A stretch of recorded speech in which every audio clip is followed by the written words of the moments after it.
never about a girlfriend. It was never, he had issues, you know, he had a lot of issues that he had to deal with, and he literally didn't show up. No, I don't miss it. It's painful. It's miserable.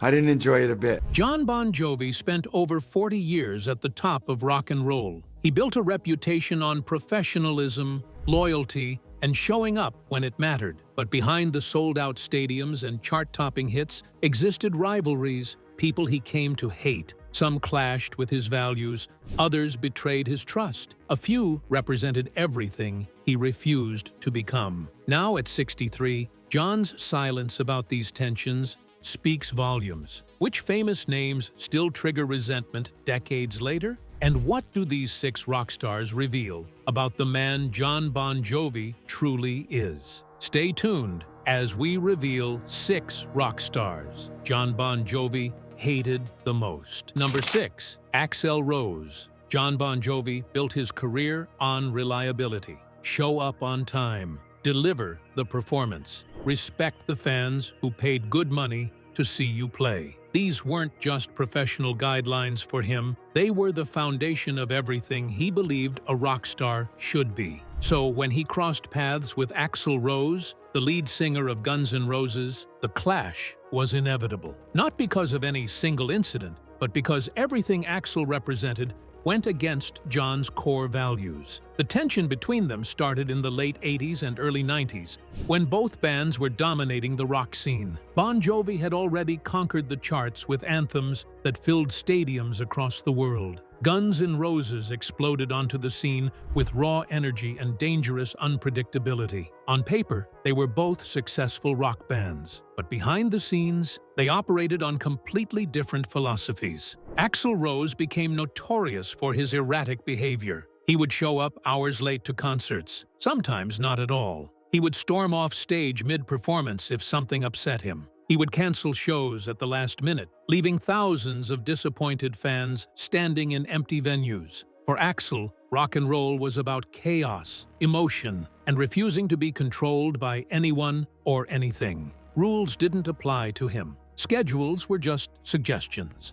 Jon watched all of this unfold with growing frustration. He saw Axl's behavior as selfish and unprofessional. Fans deserved better. The crew deserved better. The other musicians on tour deserved better. Jon had seen too many talented people destroy themselves and their careers through recklessness. He had worked too hard to build Bon Jovi's reputation to respect someone who seemed determined to tear everything down around them. The problem wasn't just the late arrivals or canceled shows. It was the attitude behind it all. Axl seemed to believe that being a genius gave him the right to act however he wanted. That rock stardom meant never having to answer to anyone. Jon fundamentally disagreed. He believed that success came with responsibility, that being at the top meant setting an example, not using fame as an excuse for bad behavior. Their paths crossed at various industry events and award shows over the years. The interactions were polite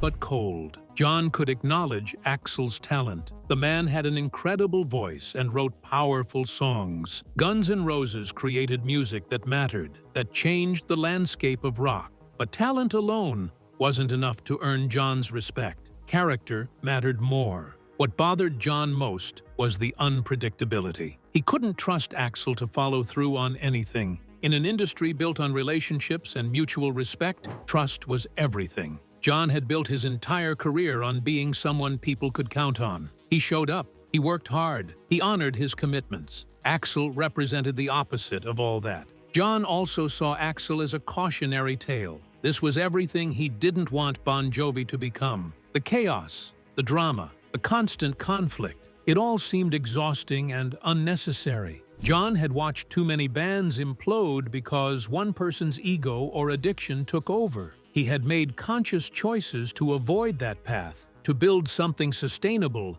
rather than burning bright and flaming out. Over the years, Guns N' Roses faced constant lineup changes, public feuds, and periods of complete silence. Meanwhile, Bon Jovi kept touring, kept recording, kept showing up for their fans. Jon saw this as proof that his approach worked.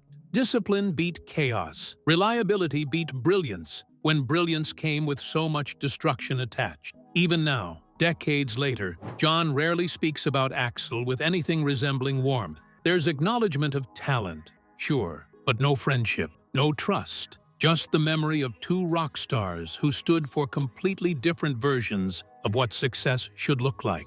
But if John's feelings toward Axl Rose were about professional disappointment and philosophical differences, the next name on his list cut far deeper. Because this wasn't about a rival from another band. This was about family. This was about the one person John trusted more than anyone else in the world, until that trust shattered completely. Number 5. Richie Sambora. Jon Bon Jovi and Richie Sambora weren't just bandmates. They were brothers. For over 30 years, they stood side by side on stages around the world. Richie's guitar made Bon Jovi's sound unforgettable. His solos defined anthems that entire generations grew up singing. Together, they created something magical. But magic doesn't last forever, especially when trust starts to crumble. The relationship began to fracture long before Richie officially left the band in 2013. The warning signs had been there for years. Missed rehearsals, late arrivals to recording sessions, behavior that became increasingly unpredictable. John tried to be patient. He understood that creativity came with complications. But patience has limits, especially when a stadium full of fans is waiting and your lead guitarist hasn't shown up.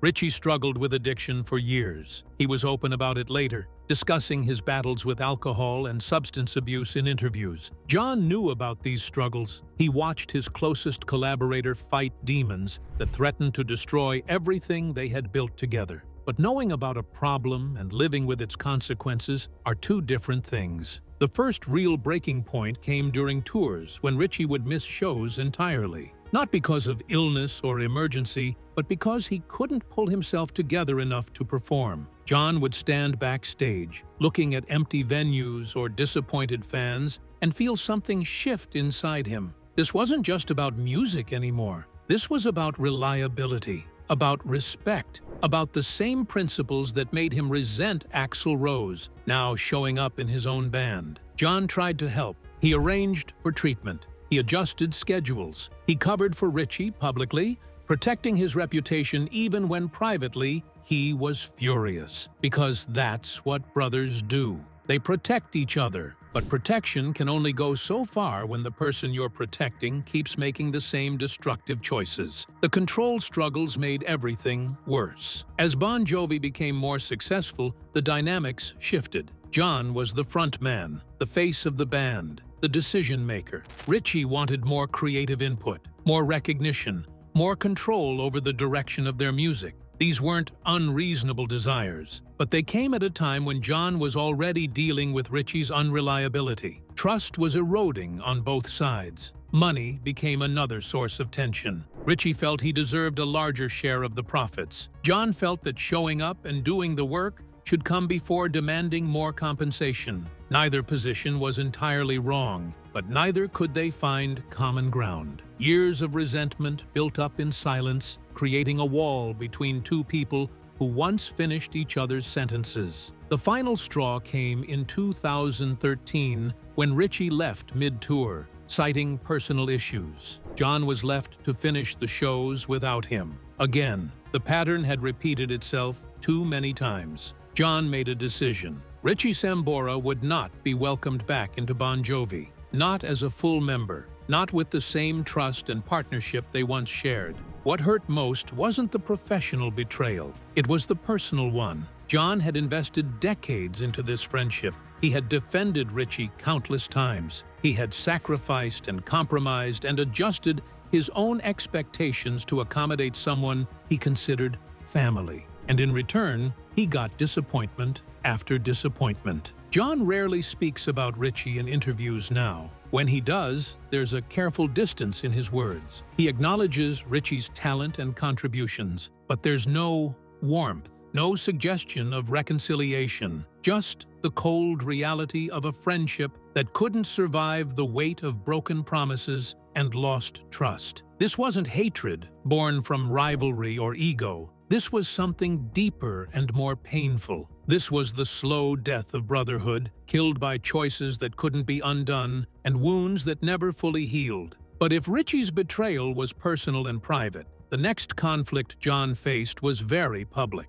It came from a rock star who didn't just criticize John behind closed doors, he mocked everything Bon Jovi stood for in front of the entire world. Number 4. Kurt Cobain. The early 90s brought a seismic shift to rock music. Grunge emerged from Seattle like a tidal wave, washing away the polished stadium rock that had dominated the 80s. At the forefront of this movement stood Kurt Cobain, the reluctant voice of a generation who seemed to despise everything the previous era represented. And few bands symbolized that era more completely than Bon Jovi. Kurt Cobain never hid his disdain for mainstream rock bands. He openly mocked the hair metal scene, the big production values, the arena anthems designed to fill stadiums. In interviews, he would dismiss bands like Bon Jovi as corporate rock, manufactured products lacking authenticity and soul. To Kurt, real music came from pain and struggle,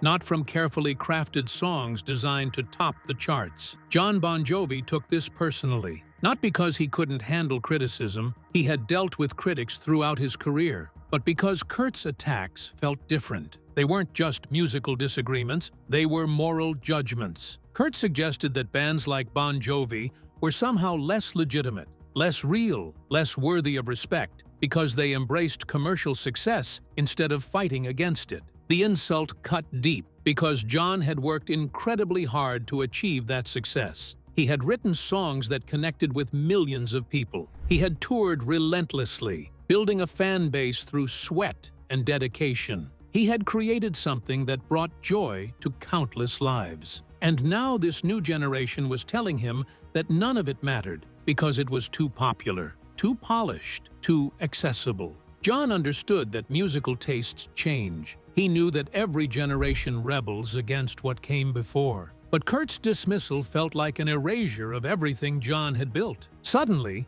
the music that had defined the 80s was being treated as a joke, something embarrassing that needed to be replaced and forgotten. What frustrated John most was the hypocrisy he perceived in the grunge movement. Kurt preached authenticity while signing to a major label. He claimed to hate fame while his face appeared on magazine covers worldwide. He criticized commercial success while his albums sold millions of copies. John saw this as having it both ways, enjoying all the benefits of mainstream success while pretending to be above it. The generational clash went beyond just Kurt and John. It represented two completely different philosophies about what rock music should be. John believed in uplifting anthems, in giving fans an escape from their daily struggles. Kurt believed in confronting darkness, in expressing pain and alienation rather than hiding from it. Neither approach was wrong, but they couldn't coexist peacefully. John also resented how the media embraced this narrative. Suddenly, everything Bon Jovi represented was outdated and irrelevant. Music journalists who had praised them for years now acted embarrassed by their earlier enthusiasm. Radio stations shifted formats overnight. The industry that had celebrated John's success now treated him like a relic from a bygone era. But what hurt more than the public criticism was watching his band's cultural relevance diminish. Bon Jovi still had fans, still sold records, still filled venues, but they were no longer the cutting edge. They were the establishment that the new generation defined themselves against. John had spent his entire career building toward cultural dominance, and Kurt Cobain's movement threatened to take it all away. The personal dimension came from how Kurt's criticism felt like an attack on John's character, not just his music. By suggesting that commercial success equaled selling out, Kurt implied that John had compromised his artistic integrity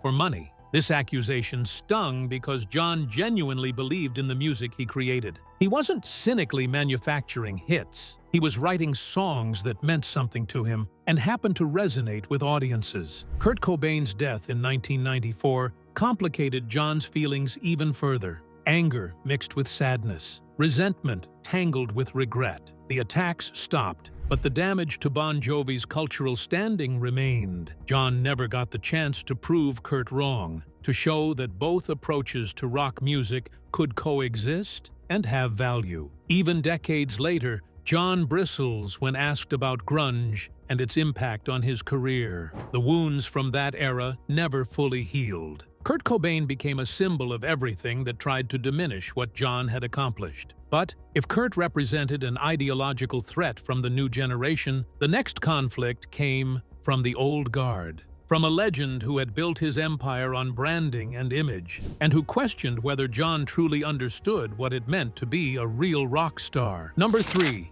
Gene Simmons. Gene Simmons built Kiss into more than just a band. He created a brand, a business empire, a cultural phenomenon that transcended music.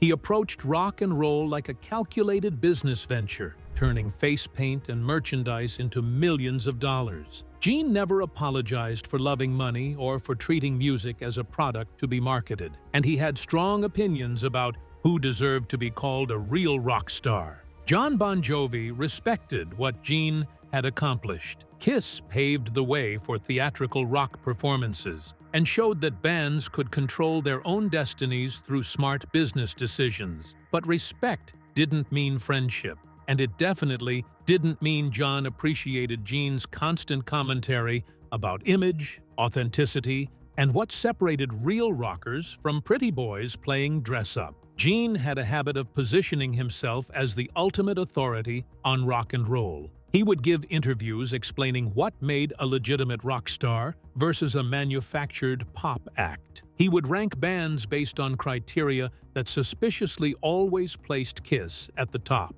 and he would make subtle digs at bands he considered too polished, too safe, too concerned with radio-friendly hits instead of raw rock power. John found himself on the receiving end of these comments more than once. Gene would suggest that bands like Bon Jovi were more concerned with looking good than making great music, that they relied too heavily on ballads and love songs instead of hard-driving rock, that they were designed for teenage girls rather than serious rock fans. These criticisms, delivered with Gene's characteristic bluntness, felt like attempts to diminish everything John had built. The irony wasn't lost on John. Gene Simmons, who literally wore clown makeup on stage and sold Kiss lunchboxes, was questioning other people's authenticity. The man who had turned rock and roll into the most shameless merchandising operation in music history was lecturing others about artistic integrity. John saw the hypocrisy clearly, but that didn't make the comments sting any less. Behind closed doors, the tension ran deeper. Gene operated from a position of assumed superiority. He had been doing this longer. He had sold more merchandise. He had built a bigger empire. Therefore, his opinions carried more weight. John bristled at being treated like a student who needed to learn from the master. Bon Jovi had achieved massive success on their own terms, without copying Kiss's formula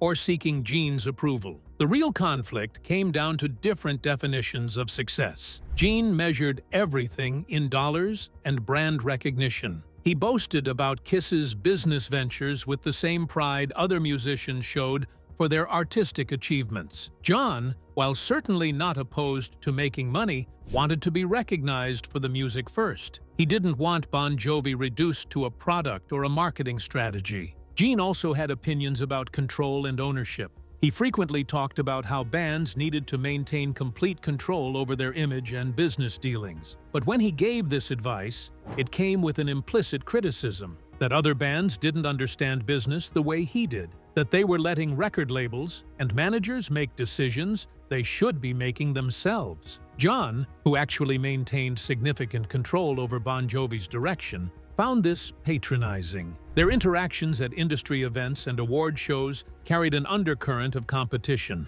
Gene would offer compliments that felt like backhanded comments. He would acknowledge Bon Jovi's success while somehow making it sound less impressive than Kiss's achievements. He would give advice that John never asked for and didn't want. What frustrated John most was being lumped into a category Gene clearly considered inferior. Gene divided the rock world into tiers: the legends who defined rock and roll, and everyone else who came after trying to copy the formula. In Gene's worldview, Kiss belonged in the first category, and bands like Bon Jovi existed somewhere below, successful but not truly legendary.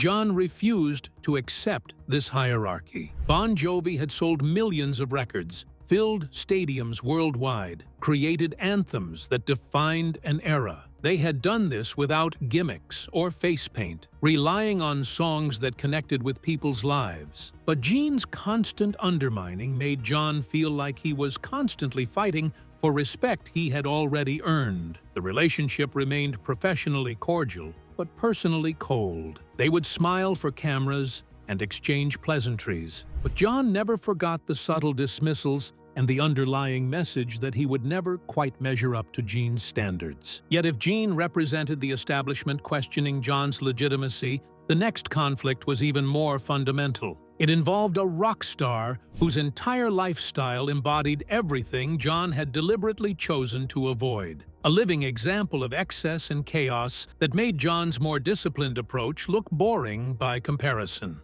Number 2. Nikki Sixx. Jon Bon Jovi and Nikki Sixx never had a public feud. There were no shouting matches, no interview battles, no dramatic confrontations that made headlines, but the tension between them ran deep, rooted not in personal conflict, but in fundamental philosophical differences about what rock and roll should be. They represented two completely opposite visions of success, and neither could respect what the other had chosen. Nikki Sixx built his reputation on excess. Motley Crue became legendary not just for their music, but for their lifestyle, the substances, the chaos, the self-destruction that they wore like badges of honor. Nikki wrote about his experiences with brutal honesty, detailing overdoses and near-death experiences as if they were natural parts of the rock star journey. He survived things that should have killed him and turned those stories into mythology. John watched all of this with a mixture of disgust and frustration. He had made very deliberate choices to avoid that path. He drank in moderation. He stayed away from hard substances. He maintained discipline even when surrounded by temptation. Not because he was trying to be superior, but because he had watched too many talented people destroy themselves. He wanted a long career, not a short explosion of fame followed by death or irrelevance. The problem was that Nikki's approach made John's look boring. Fans celebrated Motley Crue's wildness as authentic rock and roll rebellion. They bought into the mythology of the dangerous rock star living on the edge. Meanwhile, John's more controlled approach seemed safe, calculated, almost corporate by comparison. It was hard to compete with someone who had literally died and come back to life when your biggest scandal was showing up on time to rehearsal. John resented the implication that discipline somehow made him less of a real rock star. He had worked incredibly hard to build Bon Jovi into a global phenomenon. He had sacrificed and struggled and pushed through exhaustion to give fans the best possible performances. But that kind of dedication didn't make for exciting stories. Nobody wrote books about the rock star who got 8 hours of sleep and ate healthy meals. The ideological conflict went deeper than just lifestyle choices. It was about legacy and longevity versus burning bright and fast. Nikki seemed content with the idea of living hard and dying young, leaving behind a legend built on excess. John wanted to be performing at 70, still connecting with audiences, still creating music that mattered. Those two visions couldn't coexist peacefully. John also saw the damage that Nikki's philosophy caused beyond just personal destruction. It set an example for younger musicians that self-destruction was somehow romantic or necessary for great art, that you had to suffer and nearly kill yourself to create something authentic.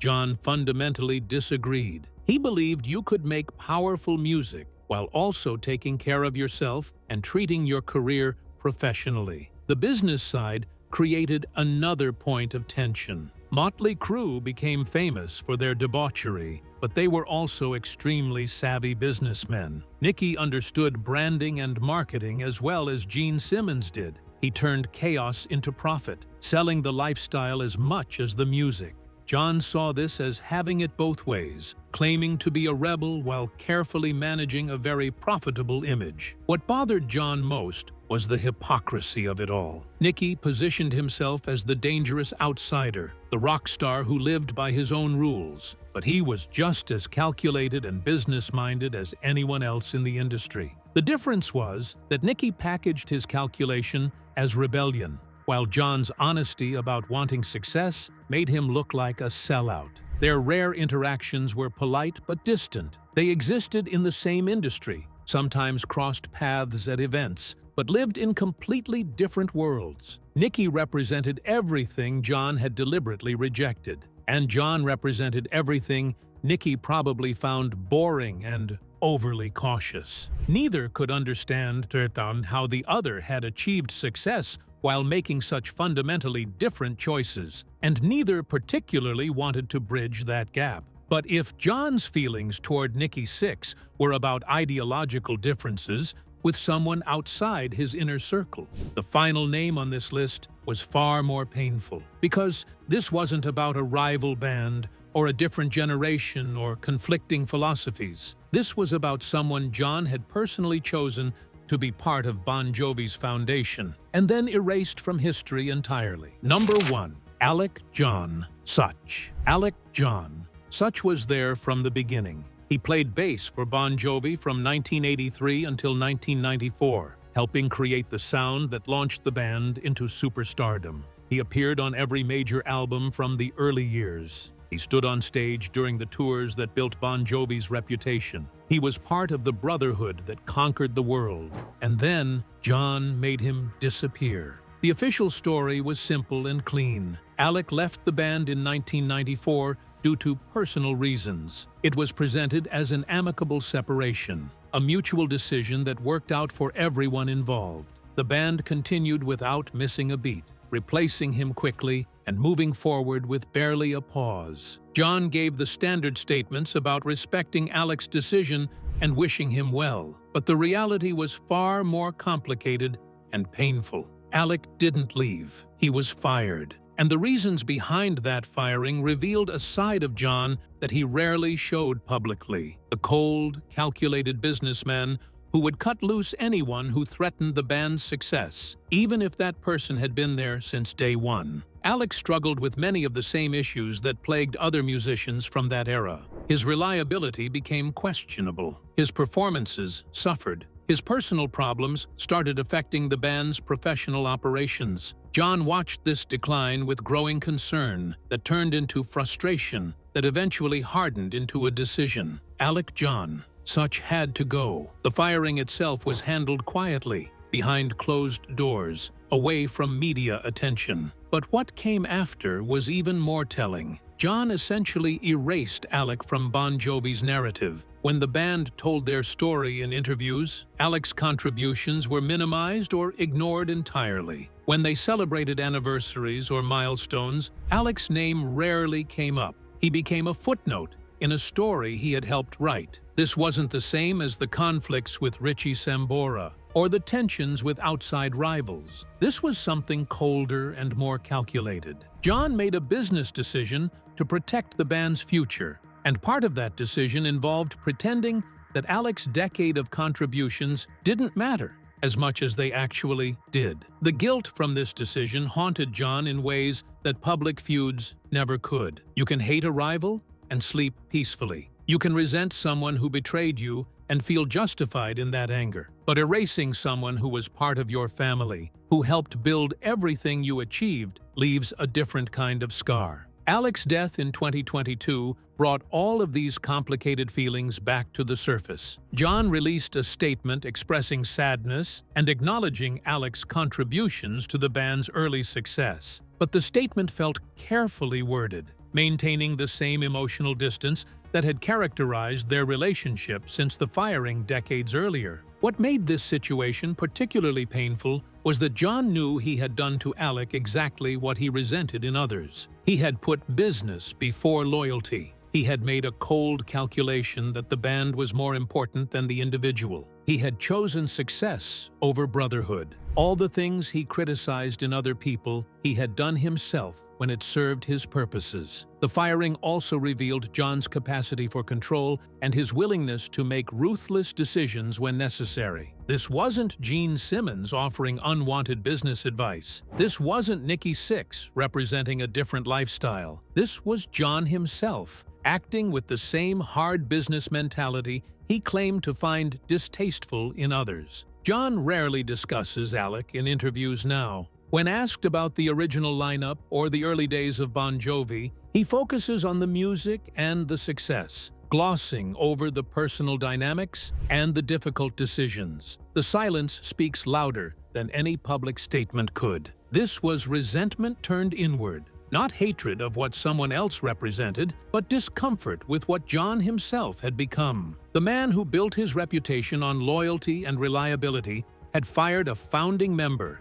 and then minimized his contributions to history. That contradiction never fully resolved itself. Alec Jon. Such remained the uncomfortable truth that Jon preferred not to examine too closely. The name that reminded him that sometimes the person you resent most isn't an enemy or a rival. It's the version of yourself reflected in the difficult choices you made along the way. But these 6 names, complex and painful as they were, told only part of Jon's story. Because beyond the resentments and conflicts, beyond the people he couldn't trust or respect, there remained the question of what these relationships revealed about Jon himself, and whether the rock star who valued loyalty above all else had lived up to his own standards. If you enjoyed this video, like and subscribe, and also click the next video shown on your screen.